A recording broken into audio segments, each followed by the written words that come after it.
মান্না ভাই, আমি এই মমিনুল আমিন যা আমরা রাজনীতিক আমাদেরকে বরাদ্দ দিতে হবে যদি এই নাগরিক কমিটিকে টাকা দেওয়া হয়।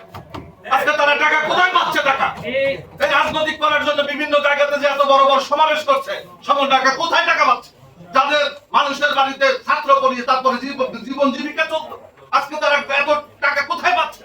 এটা দেশের মানুষের জানার অধিকার রয়েছে। এদেশের অসংখ্য রাজনৈতিক দল রয়েছে যারা অর্থ কষ্টে তাদের কর্মসূচি পালন করতে পারছে না। আর নির্বাচন কমিশন এটা হচ্ছে আইন করে রাখছে। এদেশে না জানে কে যে ছাত্র দল, ছাত্রলীগ, ছাত্র শিবির এগুলো হচ্ছে অঙ্গ সংগঠন। আপনি বলে দিয়েছেন যে অঙ্গ সংগঠন থাকতে পারবে না।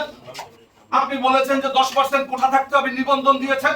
ওই কার দলে 10% মহিলা যুক্ত হয়েছে? বলেন আজকে কত বছর হয়েছে? 2008 থেকে আজকে 25 সাল চলতেছে।